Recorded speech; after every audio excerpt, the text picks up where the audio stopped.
Hi guys, okay, I've just completed the HT-15 towards the prototype T-28.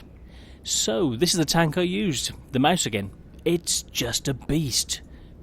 Even though it only says it's only got 200mm of armour on the front, 185 at the sides, 160 at the rear, the hull 240, 210, 210. It's an awesome tank.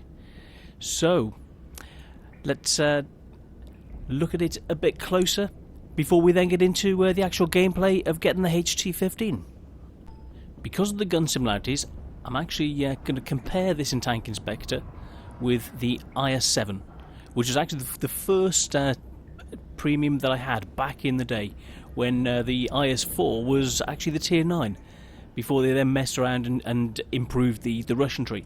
So yeah, let's and we could have had a look at the E100, but no, I've chosen between the mouse and the IS-7. So let's have a look in Tank Inspector. Right, looking at the armour, as you probably know already, it's got awesome armour. Let's have a look at the stats. These areas, the whole side is fantastic. The armour right the way forward, if you angle, the best place I found is above the road wheel that's actually down on the ground. This one here. So if you aim the gun and practice with your mouse, aim over that road wheel, you'll have the best side scraping ability.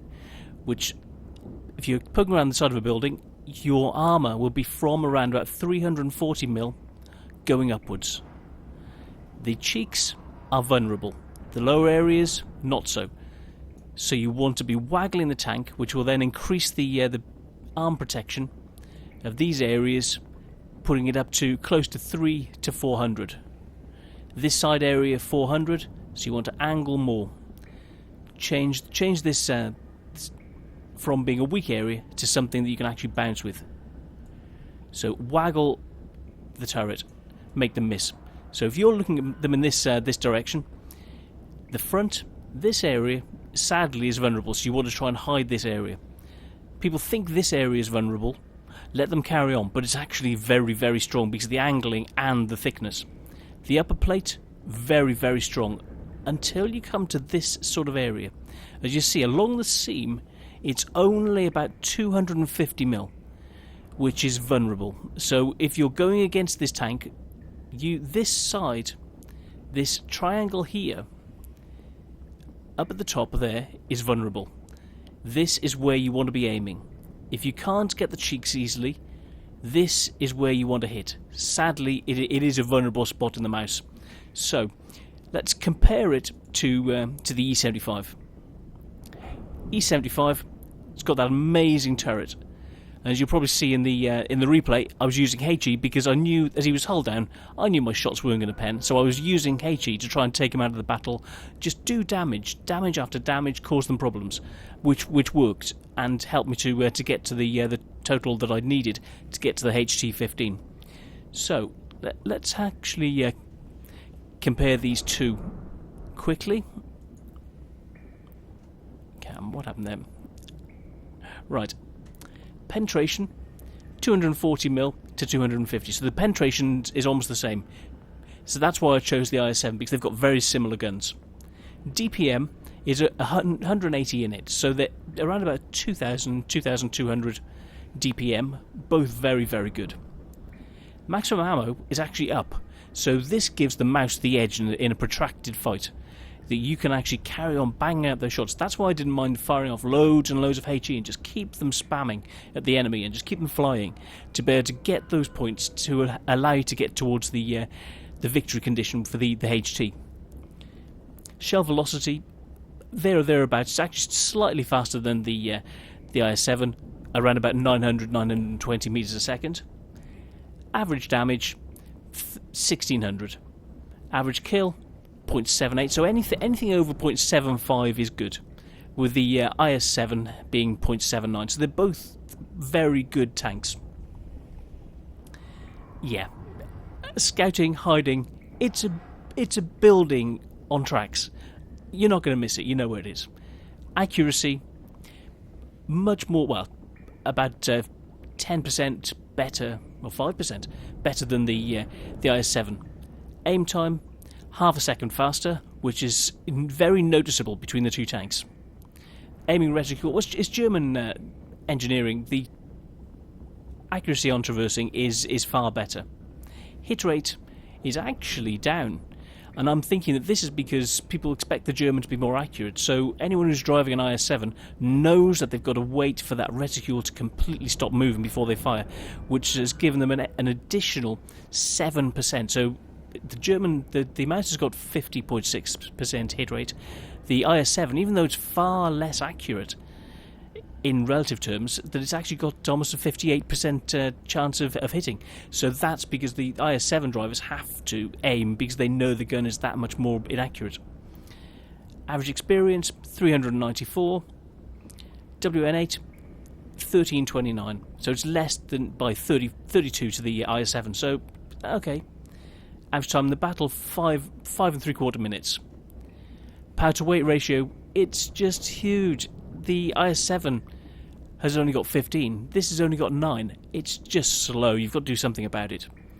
Chassis traverse, it falls down. It's got 15. As you'll see in the video, it's difficult to turn, but it can still use that armour to good effect. Going forward, it's only 20, whereas the IS-7's got almost 60 kilometres an hour. But they both got the same reversing speed of 15, which is quite good. Terrain resistance is quite surprising. On all terrains, it's actually quite good, so you can get up to that top speed, I know it seems strange, but quite quickly, and maintain it. Economy, price per shell, is actually far better than the equivalent in the IS-7. But overall you make more money, so an additional 1,000, so you make 24.5 instead of 23.5 or whatever. But because you have to spam gold and use other things, you'll actually end up running this tier 10 of losing about 15,000 credits a game. Health, it's amazing. 850 more than the IS-7. It's got 3,000 health. I think it's about the highest health of just about anything in the game. So it's got fabulous armour, but it's able to soak that armour, which is why I chose this to do the HT-15. This is the tank, if you can get it, or it's close to this, this is what you want. Ammo rack, an additional 70, it's just so tough. Every aspect of this tank is just over-engineered, but it's the mouse. And it does what it says on the tin. It's a house on wheels that soaks damage and can still dish the damage, as we'll see in the replay. So, let's get on with that replay. Right, we're on Himmelsdorf. You couldn't really ask for a better map, and a 61% win chance. Right, what more could you say, really, a mouse on Himmelsdorf? So, we're going to go down a heavy tank alley.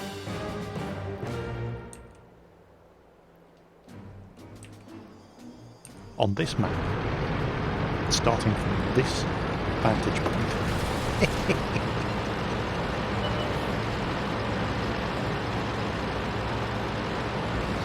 And I'm on with Einars. He's a really, really good guy, and he's in his E100. So we're both going down to the same place. Now I'm loading HE to be able to actually get some damaging shots early, because I expect their IS-7 to be hull down, and I want to get some damage in. So that's the reason, because I know he's going to be hull down, and any other shots isn't going to penetrate. So if I can knock out modules, take out his gun, it'll turn things slightly in our favour. So use the corner and be able to just do shot after shot. There we are, starting to soak shots already.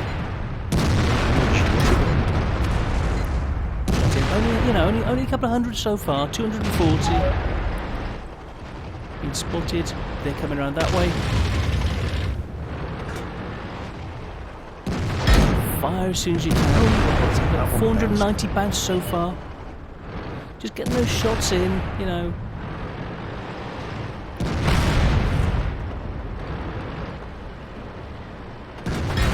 Pathetic. 82, just keep those shots just flying. Let the gun just sing. And if you get a penetration on a module, take them down a bit.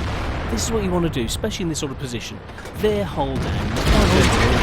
You're protected, they're protected. I use HE in this situation. E75 coming around that way. Another bounce. 980 bounce so far.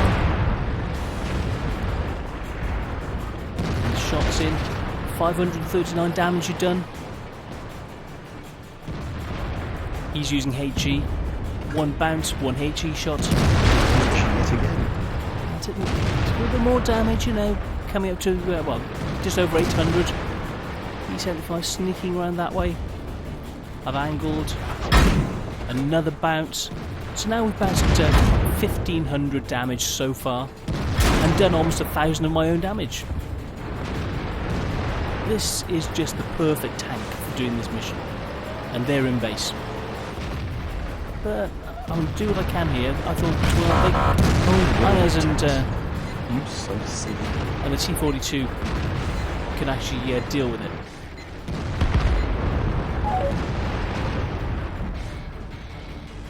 Sorry, leopard.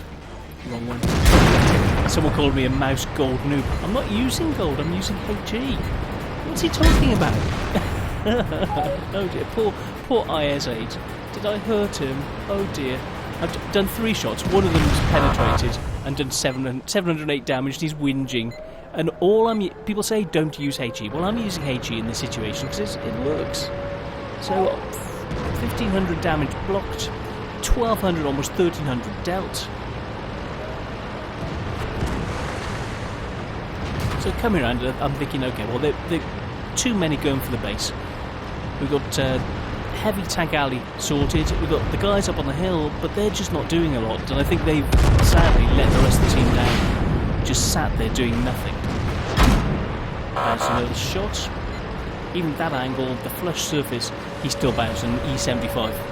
This has just got phenomenal armor, so I'm pushing it because I want to secure the base. Yeah, great. Leave the mouse to have to come back because everyone else just sat on the hill doing nothing. Yeah, same old, same old. Yep. So, yeah, come around. I thought he might be hiding there, but he's not. Therefore, he must be at the side of the church. T-54. That was always the T-54. Boom! Oh, yeah. Have some. AMX-13. Now, lights are just a pain in the bum. But I've got that heavy spore liner.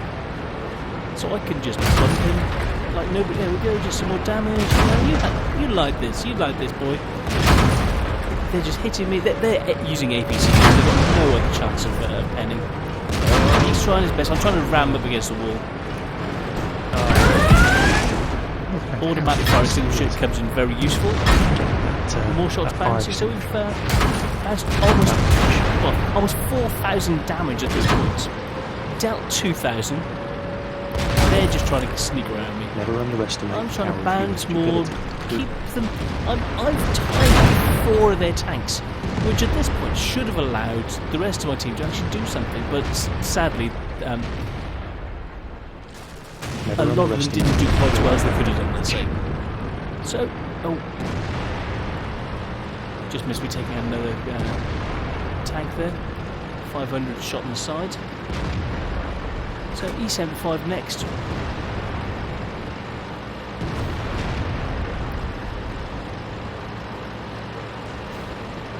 Triangle properly.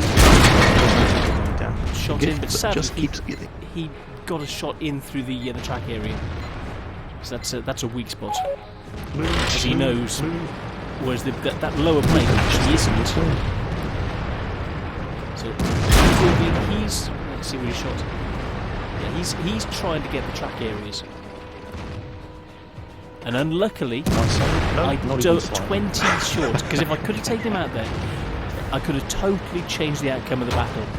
I thought I'd angled him, and he gets a shot in through my tracks and takes me out. Ifs and buts, yay. So, we've actually got 16 hits, so 5,760 damage are bounced in those 16 ricochets. Did 3,415 damage myself, plus the 3,000 damage that this tank can take as well. So even though it was a loss, got a WNH of 3192. You can't ask for better, and that secured the mission. So we'll have a look at those post-game stats now, because that's the end of the battle. So bear with me a second. Right, post-game stats. So, yeah, sadly it wasn't a win, so we only did the primary condition, but that's good enough to get the mission. So, if we had a little bit more support from a couple of those tanks, and we killed the E-75, then we could have switched this round. So it was very close to being a win anyway. So, damage caused, damage received, and damage blocked to get it. So how did we do it? So, damage done, 3,400. Let's look at the next screen. So, yeah, Ironars did really, really well. So the E100 is another really good tank to do it in, as well as the IS-7, and even the IS-8 were really close. So all very, very good tanks. I'd say anything from Tier 8 upwards is within range of being able to do these missions. Okay, 16 shots fired, 14 hit, 12 penned, for that 3,411 damage. Hits received 27, 10 penetrated, 17 didn't. Those 17 were would have done 5,760 damage. So combine that with the 3,400, so 9,100. So you only need 900 more damage. Well, you've got 3,000 damage from the hit points. So that puts you over 12,000 damage, which would have been enough to get the HT-15 on the next tank.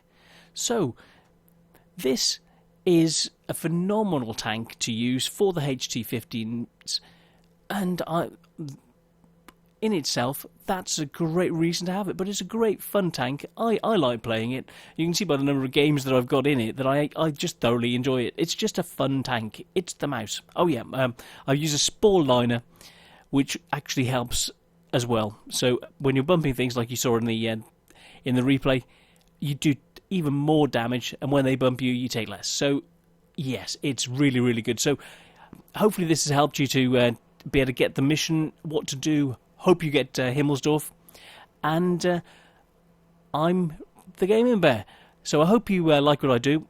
Put in the comments what you like, what you don't like, and I'll try and change the vids to suit what you like, because I'm putting these up for you guys to try and help you.